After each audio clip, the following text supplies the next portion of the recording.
22 रुकनी executive committee की तश्कील के बाद पार्टी के कई लीडरों की नाराजगी की खबरें मंजर आम पर। कांग्रेस के सीनियर लीडर करण सिंह ने भी पार्टी हाईकमान को खत लिखकर अपना नाम हटाने की दरखास्त की।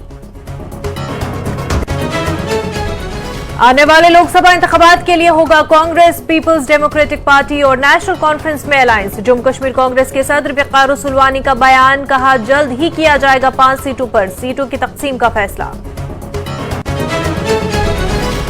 दहशतगर्दी अपने आखिरी मराहिल में, लेफ्टिनेंट गवर्नर मनोज सिन्हा का बयान, कहा कुछ दहशतगर्द कर रहे हैं अमन को खराब करने की कोशिश, बहुत जल्द दहशतगर्दी को जड़ से उखाड़ फेंका जाएगा। कश्मीरी पंडितों को मकानों की तामीर के लिए श्रीनगर में कम कीमत पर फराहम की जाएगी जमीन। हिमाचल में आम आदमी रिलीफ डिस्ट्रीब्यूशन स्कीम के तहत मुतासरीन को राहत पहुंचाने का काम है जारी। बीजेपी ने सुक्खू हुकूमत पर साधा निशाना, कहा हुकूमत मुतासरा लोगों को राहत पहुंचाने में नहीं कर रही है कोशिश। साबिक क्रिकेटर भीषण सिंह बेदी का इंतकाल, तवील अदालत के बाद भीषण सिंह बेदी ने 77 साल की उम्र में आखिरी सांस ली।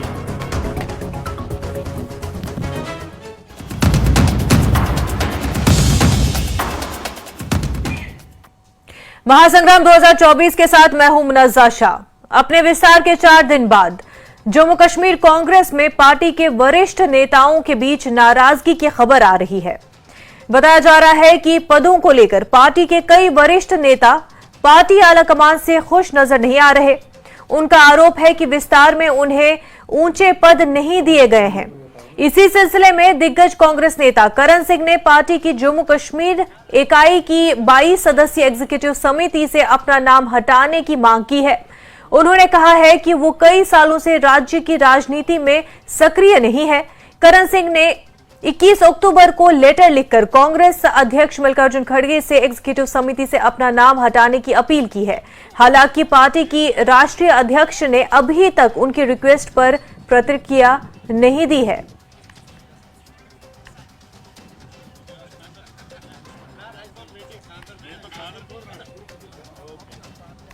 तो आपको बता दें कि जम्मू कश्मीर कांग्रेस में वरिष्ठ नेता करण सिंह ने लेटर लिखकर ये दरखास्त दी है कि एग्जीक्यूटिव समिति से उनका नाम हटाया जाए। उनका ये कहना है कि वो कई सालों से ही जम्मू कश्मीर की राजनीति में सक्रिय नहीं है, एक्टिव नहीं है, तो इस वजह से वो चाहते हैं कि एग्जीक्यूटिव समिति से उनका नाम हटाया जाए। हालांकि ये माना जा रहा है कि कई दिग्गज नेता जो है वो कांग्रेस पार्टी के आलाकमान से नाराज है, पदों को लेकर के नाराजगी है। तो इस बीच इसी को प्रमाण मानते हुए ये कहा जा रहा है कि करण सिंह भी नाराज है, उनकी नाराजगी चल रही है और इसी के चलते जो है उन्होंने ये लेटर लिखा है, ये दरखास्त की है कि एग्जीक्यूटिव समिति से वो अपना नाम हटाना चाहते हैं। हालांकि अभी तक इस पर कोई रिएक्शन कांग्रेस की आला कमान की तरफ से नहीं आया है। उनकी रिक्वेस्ट को अभी तक पूरा नहीं किया गया या किसी भी तरह का कोई रिएक्शन अभी इस हवाले से नहीं दिया गया है कांग्रेस की तरफ से। लेकिन माना जा रहा है कि विस्तार के 4 दिन बाद जो है जम्मू कश्मीर के जो बड़े बड़े नेता है उनमें ये नाराजगी है कि पदों में जो आला दर्जा, आला ओहदा मिलना चाहिए था वो नहीं दिया जा रहा है। और इसी सिलसिले में माना जा रहा है करण सिंह ने ये फैसला लिया है। बहुत ही बड़े जाने माने नेता है करण सिंह, जम्मू कश्मीर की सियासत में बहुत बड़ा नाम करण सिंह का। इसके चलते आपको बता दें कि जम्मू कश्मीर की 22 सदस्य की एग्जीक्यूटिव समिति से उन्होंने अपना नाम हटाने की मांग की है। हमारे साथ ही एडिटर इनपुट मनोज कौल हमारे साथ जुड़ चुके हैं। मनोज, पूरा मामला क्या है, तफसील से बताएं। देखिए मुनज़्ज़ा, जो कांग्रेस हाईकमांड है उसकी तरफ से कांग्रेस का प्रेसिडेंट जो है उन्होंने एक लिस्ट जारी की थी जिसमें एग्जीक्यूटिव मेंबर्स बनाए गए थे, पब्लिक अकाउंट्स कमेटी के मेंबर बनाए गए। तो कई कमेटियां हैं जिसमें अलग अलग जो लोग हैं उनको नियुक्त किया गया था। इसी तरह से जो एग्जीक्यूटिव कमेटी है उसमें डॉक्टर करण सिंह का नाम भी था और डॉक्टर करण सिंह ने ये कहा है कि उनको इस कमेटी का मेंबर नहीं बनाया जाना चाहिए, वो उस कमेटी का मेंबर नहीं बनना चाहते। हालांकि ये कहा गया है कि करण सिंह ने एक लेटर लिखा है जिसमें उन्होंने मल्लिकार्जुन खड़गे को बताया है कि वो उस कमेटी से उनको हटाएं, उनके नाम उनको हटाएं, क्योंकि वो उस कमेटी के मेंबर नहीं बनना चाहते हैं। उन्होंने साइड किए हैं रीजंस कि वो काफ़ी देर से एक्टिव पॉलिटिक्स में नहीं हैं, इसलिए उनको वहाँ से उस कमेटी के नाम कमेटी में ना रखा जाए। लेकिन बड़ी बात, महत्वपूर्ण बात ये है मुनज़्ज़ा की, हालांकि उन्होंने तो ये कहा है कि वो पॉलिटिकल जो उनका जो अपना जिस तरह से वो पॉलिटिक्स में एक्टिव रहते थे वो पॉलिटिकली एक्टिव नहीं है, उनको हटाया जाना चाहिए।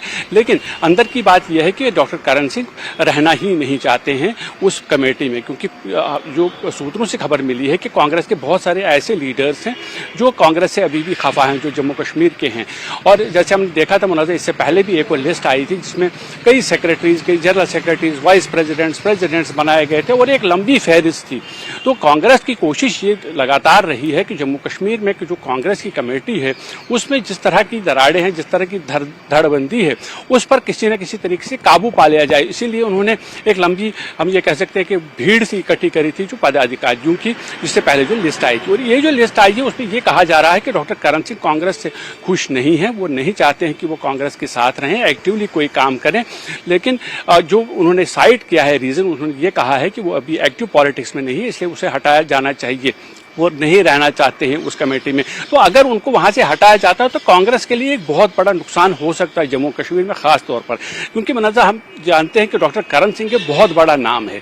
डॉक्टर करण सिंह पिछले लगभग 74 साल से एक्टिव पब्लिक लाइफ में हैं, जिसमें उन्होंने काफ़ी समय जो है अभी तक अगर देखेंगे पॉलिटिकल, तो वो कांग्रेस के साथ जुड़े रहे हैं। वो कांग्रेस राज्यसभा के मेंबर भी रहे हैं कुछ समय पहले तक। तो उनका जो इन्फ्लुएंस है, उनको जो महाराजा हरि सिंह के सुपुत्र हैं, महाराजा हरि सिंह का एक बहुत बड़ा इम्पैक्ट है जम्मू कश्मीर में। और डॉक्टर करण सिंह का अपना भी काफ़ी यहाँ हम ये कह सकते हैं असर रसूख है आम लोगों पे। तो अगर डॉक्टर करण सिंह ये कहते हैं कि उनको एग्जीक्यूटिव कमेटी का मेंबर नहीं रखना चाहिए, तो उसका मतलब ये है कि कांग्रेस में सब कुछ ठीक ठाक नहीं है। अगर वो उनका नाम हटाया जाता है तो जाहिर है कि कांग्रेस को एक बहुत बड़ा नुकसान हो सकता है, क्योंकि उनका जो क्लैन है डॉक्टर करण सिंह का, उसका जो वोटर्स पे जो असर पड़ता है, उनकी छवि का जो असर पड़ता है, उससे कांग्रेस को नुकसान हो सकता है। अब ये देखना होगा कि जो मल्लिकार्जुन खड़गे जो हैं वो किस तरह का डिसीजन लेते हैं, क्योंकि जैसे मैंने कहा कि कोई आसान डिसीजन नहीं होगा डॉक्टर करण सिंह का नाम उस कमेटी से हटाना, क्योंकि उनका एक इन्फ्लुएंस है और अगर वो उससे हट जाते हैं तो कांग्रेस को एक और नुकसान हो सकता है। और ये उसी सिलसिले की कड़ी है मुनज़्ज़ा, जो हमने देखा पहले भी कि कांग्रेस में, जम्मू कश्मीर कांग्रेस की अगर बात करेंगे तो जहाँ काफी दराबंदी रही है और उस दराबंदी से बचने के लिए पार्टी को एकजुट कैसे रखा जाए, क्योंकि आने वाले चुनाव हैं, पार्लियामेंट के चुनाव हैं और उसके बाद और भी चुनाव हो सकते हैं, चाहे वो असेंबली के हों या यहाँ यूएलबीज के हों या पंचायत के हों। तो कांग्रेस कोई रिस्क नहीं लेना चाहती, वो ये नहीं चाहते हैं कि लोगों के सामने ये मैसेज चला जाए कि कांग्रेस में इत्तेफाक नहीं है, कांग्रेस में एकता नहीं है। तो यही वजह है कि जिस तरह से कांग्रेस की ये लगातार कोशिश रही है कि जितने भी फैक्शंस हैं उन फैक्शंस को अगर एक साथ रखना है तो ज़्यादा पदाधिकारी बनाएं, किसी को आप वाइस प्रेसिडेंट बनाएं, किसी को आप जनरल सेक्रेटरी बनाएं, उसी तरह सेक्रेटरीज की एक बहुत बड़ी फहरिस्त है। तो कोशिश कांग्रेस की ये है कि लोगों को इकट्ठा रखा जाए, लेकिन जिस तरह से डॉक्टर करण सिंह ने ये कहा है कि उनको इस कमेटी में नहीं रहना है, उनको उनका नाम उस कमेटी की लिस्ट से हटाया जाए, तो ये कांग्रेस के लिए एक बहुत बड़ा चैलेंज हो सकता है, एक बहुत बड़ी आप ये कह सकते हैं परेशानी हो सकती है। अभी के सियासी मंजरनामे की मनोज हम बात करें तो जहां अब कांग्रेस कहीं ना कहीं अपने आप में एक कॉन्फिडेंस भी महसूस कर रही है, खासतौर से जब हम जम्मू कश्मीर लद्दाख की बात करते हैं और लद्दाख के करगिल हिल काउंसिल की जो जिस तरह से परफॉर्म किया है कांग्रेस ने, उसके बाद थोड़ा सा एक कॉन्फिडेंस जो है देखने को मिल रहा है कांग्रेस जम्मू कश्मीर में भी। और इसके बाद अगर करण सिंह का ये फैसला आ भी जाता है और जिस तरह उन्होंने कहा भी कि काफी वक्त से जो है वो सक्रिय भी नहीं है, एक्टिव भी नहीं है पॉलिटिक्स में, ऐसे में क्या वाकई में कितना असर ये आज के मंजरनामे पे, हालांकि जिस तरह आपने बताया कि महाराजा हरि सिंह के का जब हम एक पूरा कॉन्टेक्स्ट देते हैं उस हवाले से एक बहुत बड़ा ही इन्फ्लुएंस रहता है, लेकिन अभी के सियासी मंजरनामे में कितना असर पड़ सकता है कि अगर करण सिंह की जो ये रिक्वेस्ट है वो कबूल कर ली जाती है, कितना असर पड़ सकता है आने वाले इलेक्शंस में?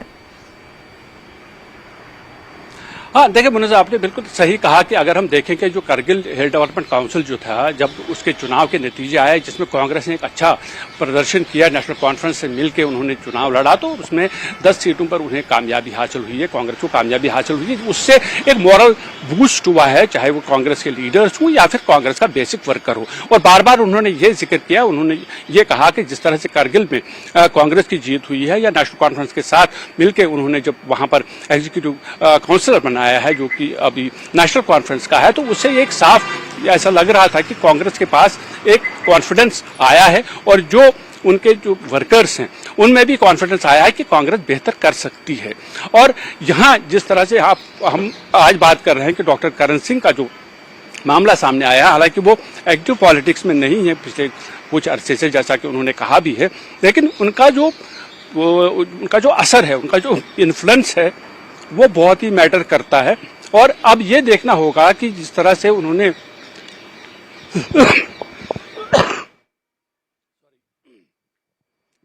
रिक्वेस्ट की है मल्लिकार्जुन खड़गे से कि उनको उस लिस्ट से निकाला जाए, अब ये देखना होगा कि क्या उन्हें उस लिस्ट से निकाला जाता है या नहीं। जी मनोज, से आलाकमान कांग्रेस की है वो लेती है, लेकिन दूसरी तरफ अगर हमने कुछ दिन पहले ही करण सिंह का एक बयान भी आया था जिसमें उन्होंने कहा कि चाहे कांग्रेस की हुकूमत रही हो या फिर किसी भी पार्टी की हुकूमत रही हो, लेकिन उनको कभी भी डिसीजन मेकिंग अमल में जो है नहीं लिया गया। उनकी डिसीजन मेकिंग की जो प्रोसेस रहती है उसमें कभी भी करण सिंह को शामिल नहीं किया गया। उनका यही कहना था कि हर बार महाराजा हरि सिंह को तभी याद किया जाता है जब बात इल्हाक या 70 लाख में कश्मीर को बेचने की बात होती है। इसके अलावा क्या रोल रहा है, कितना अहमियत रही है डोगरा समाज की, डोगरा राज्य की, उसकी तो बात ही नहीं होती है। बहरहाल वो हुकूमत हिंद में रहे हैं, बावजूद इसके उनको कभी भी जो है किसी भी डिसीजन मेकिंग में उनकी पार्टिसिपेशन रही ही नहीं है।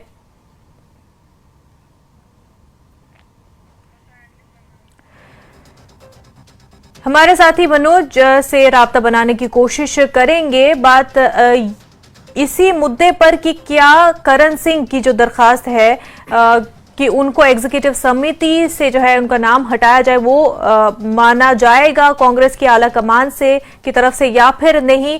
मनोज हमारे साथ जुड़ चुके हैं। मनोज, तो जिस तरह से रीसेंट बयान भी हमने देखा करण सिंह का, जिसमें उन्होंने कहा कि चाहे हुकूमत कांग्रेस की रही हो या फिर किसी और पार्टी की, जब भी डिसीजन मेकिंग का मामला आता था उस प्रोसेस में कभी उनको शामिल नहीं किया जाता रहा, क्योंकि कहीं ना कहीं शायद हुकूमतों को यह डर था कि वो कोई ऐसी बात कह देंगे या फिर उनका पार्टिसिपेशन इस तरह का होगा जो उनको पसंद ना आए।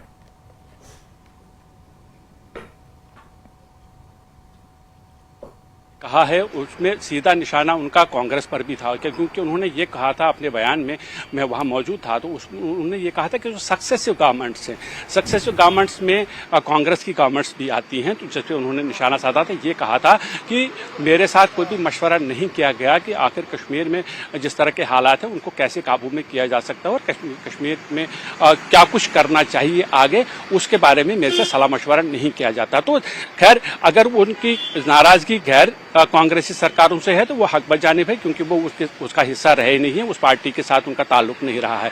लेकिन जब वो ये कहते हैं सक्सेसिव गवर्नमेंट, उसमें वो निशाना बनाते हैं कांग्रेस को भी। यानी करण सिंह ने उस वक्त भी ये साफ कर दिया कि जिस तरह से जो वो हम कह सकते दायित्व निभा सकते थे, क्योंकि डॉक्टर करण सिंह एक वाहिद शख्स हैं जिन्होंने सब कुछ देखा। 1947 से लेके जब एक्सेशन जब हुआ, एक्सेशन के बाद से लेके आज के दिन तक डॉक्टर करण सिंह वाहिद ये शख्स हैं, ये कहा जा सकता है कि जिन्हें जम्मू कश्मीर के बारे में सब मालूम है, क्योंकि उनके जो वालिद थे वो भी महाराजा हरि सिंह जो है वो राजा रहे हैं, डॉक्टर करण सिंह सदर रियासत भी रहे हैं, तो उन्हें सब मालूम है कि आखिर जम्मू कश्मीर का जो मामला है, यहाँ के जो मामलात हैं वो किस तरह के हैं, उनको कैसे एड्रेस किया जा सकता है और आगे कैसे बढ़ा जा सकता है। और अगर उन्हें इग्नोर किया जाता है तो ये कहा जा सकता है कि एक उनकी ये शिकायत कांग्रेस से भी थी कि कांग्रेस ने भी उन्हें इस बारे में उनसे सलाह मशवरा नहीं किया। और आज जब वो उन्हें कहते हैं कि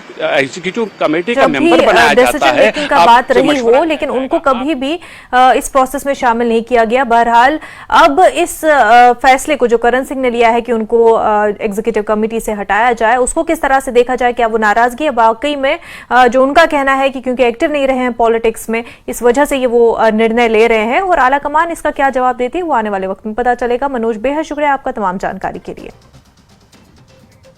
वक्त हो गया एक छोटे से ब्रेक का, जल्द हाजिर होंगे।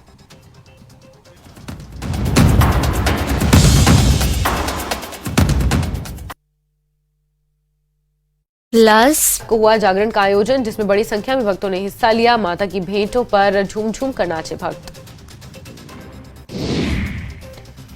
जम्मू श्रीनगर राष्ट्रीय राजमार्ग पर यातायात हुआ बहाल। मरम्मत कार्य पूरा होने के बाद राजमार्ग किया गया बहाल। यातायात नियमों का पालन करने के निर्देश। शारदीय नवरात्र का आखिरी दिन मां सिद्धिदात्री की पूजा के साथ कन्या पूजन का सिलसिला। कुल्लू दशहरे के लिए मनाली से मां हिडिंबा की निकलेगी डोली। खरपुरा बनिहाल के पास दुकानों में लगी आग, 3 दुकानें जलकर राख। जम्मू श्रीनगर राष्ट्रीय राजमार्ग का वाकया, मशक्कत के बाद आग पर पा गया काबू। घाटी के ऊंचाई वाले कुछ इलाकों में हल्की बर्फबारी और बारिश हुई, जिसके कारण तापमान में भारी गिरावट। सुबह से ही चल रही ठंडी हवाएं। 28 अक्टूबर तक मौसम में सुधार होने की संभावना। तारिक हमीद कारा ने श्रीनगर में बट्टा मालू में की बैठक। धोबी मोहल्ला इलाके में कार्यकर्ताओं को किया संबोधित। उन्होंने कहा जम्मू कश्मीर सबसे खराब स्थिति का सामना कर रहा है। केंद्र की सरकार बिना परामर्श के विभिन्न कानून बनाकर लोगों को दंडित कर रही है। इजरायल और हमास संघर्ष पर सीपीआईएम के वरिष्ठ नेता मोहम्मद यूसुफ तारिगामी का बयान। कहा फिलिस्तीनियों को उनकी जमीन से कर दिया बेदखल। गजा पर हुए दोबारा हमले में निर्दोष लोगों की गई जानें। कल लद्दाख हिल काउंसिल का शपथ ग्रहण समारोह हुआ, जिसमें 4 कार्यकारी पार्षदों ने शपथ ली। नेशनल कॉन्फ्रेंस के 2 और कांग्रेस के 2 लोगों ने ली शपथ। पाकिस्तान की फायरिंग के विरोध में आरिसपुरा के अरनिया में शिवसेना हिंदुस्तान ने किया विरोध प्रदर्शन। पाकिस्तान के खिलाफ जमकर नारेबाजी।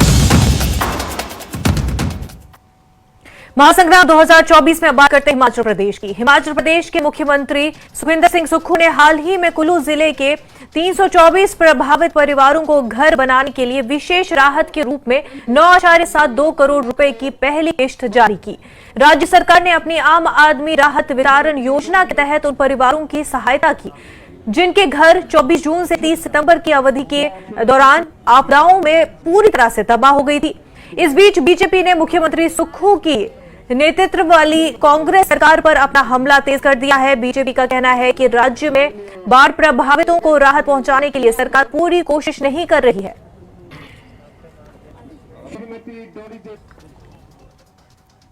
हमारे साथी राजेंद्र इस वक्त हमारे साथ शिमला से जुड़ चुके हैं। राजेंद्र, एक तरफ सीएम सुक्खू कोशिश कर रहे हैं कि जितने भी प्रभावित परिवार हैं उनको राहत मिल सके, लेकिन दूसरी तरफ बीजेपी कह रही है कि ये कोशिशें जो है ये पूरी नहीं है, पूरी तरह से जो सुक्खू सरकार है, कांग्रेस की सरकार है, ये पूरी तरीके से वो कोशिशें नहीं कर रहे हैं राहत पहुंचाने की लोगों को जिनकी उनको जरूरत है।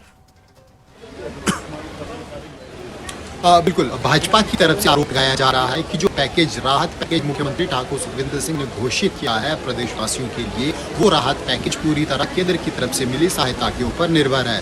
नेता प्रतिपक्ष जयराम ठाकुर के शब्दों में अगर कहें तो उन्होंने कहा कि जो राहत पैकेज में सबसे बड़ा ऐलान है वो सहायता पहुँचाने का है, और वो सहायता एक तो मनरेगा की तरफ से पहुँचाने का दावा किया जा रहा है। जो रिटेनिंग वॉल्स लगाई जाएंगी घर के आसपास आगे और पीछे, वो रिटेनिंग वॉल मनरेगा के तहत लगाई जा रही है। मनरेगा का फंड केंद्र सरकार की तरफ से दिया जा रहा है। दूसरी बात जयराम ठाकुर की तरफ से कही गई कि केंद्र की तरफ से इस आपदा को देखते हुए 6500 से अधिक घर एक शिफ्ट में स्वीकृत किए गए हैं, और इन घरों का ऐलान भी ठाकुर सुखविंदर सिंह अपने राहत पैकेज के माध्यम से कर रहे हैं। ये सहायता भी केंद्र की तरफ से उपलब्ध है। तीसरी बात नेता प्रतिपक्ष की तरफ से कही गई कि जो राहत लोगों की तरफ से आपदा राहत कोष में डोनेशन दी गई है, चाहे वो स्कूल के विद्यार्थी हैं, चाहे गरीब लोग हैं, या फिर बड़े बड़े इंडस्ट्रियलिस्ट हैं, और हिमाचल प्रदेश में जितने भी धार्मिक स्थल है, खासकर मंदिर हैं, मंदिर की जो संस्थाएं हैं, उनकी तरफ से करोड़ों रुपए आपदा राहत कोष में दान किया गया है। उस राहत कोष को भी मुख्यमंत्री प्रदेश सरकार की राहत बता रहे हैं।